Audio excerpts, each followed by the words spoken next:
Mchango mdogo tu hapa kutegemeza viongozi wenu wa jimbo kesho. Mtu unakuta ana download taratibu, hiyo sio kuolewa naye.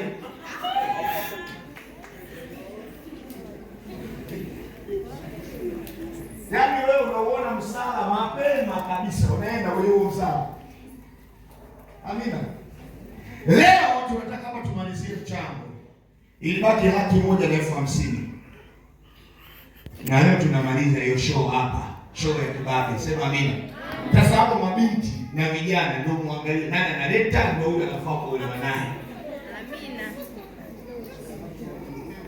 Anaenda download taratibu.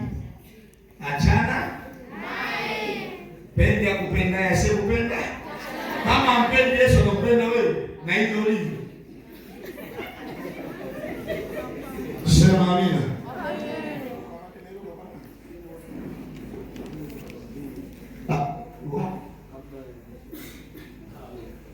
Hapo juu.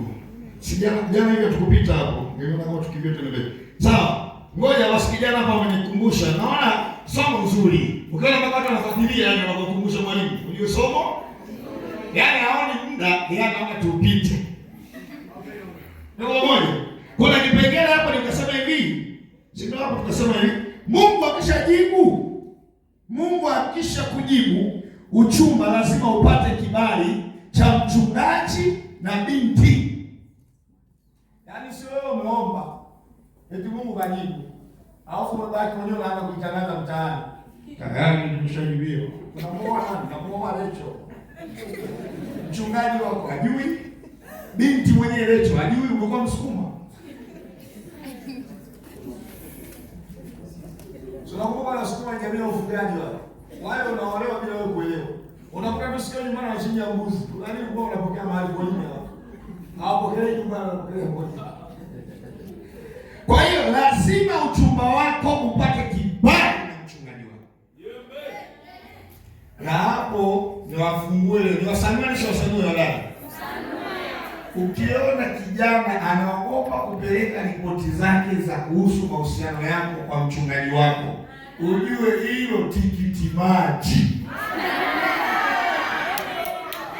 Ujue hilo zombi. Kwa nini mahusiano yako hataki kwa mchungaji? Kwa nini hataki? Kwa nini habari za kukuoa wewe hataki ziende kwa mchungaji? Yeye anapambana na wewe, nikutoe out. Mwambie staki out, nenda kwa pastor. Stop. Nenda kwa mchungaji.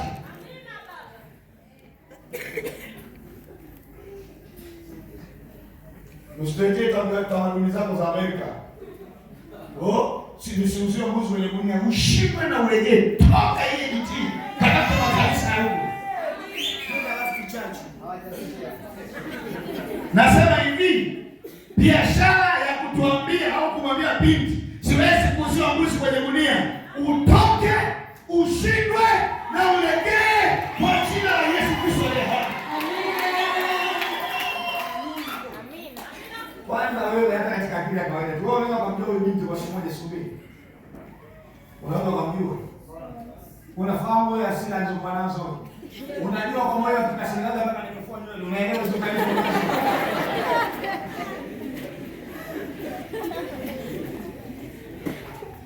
Bwana sifiwe sana.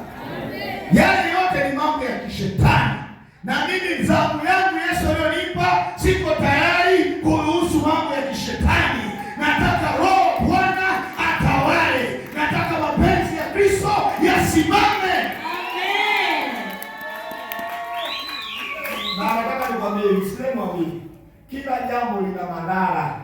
Ukiona wakubwa wanakuzuia, tunakuzuia katika roho, tunakuzuia pia katika uzoefu. Hakuna mtu alikwepa kufuata maadili ya kimungu akaingia kwenye ndoa bila salama. Wote wana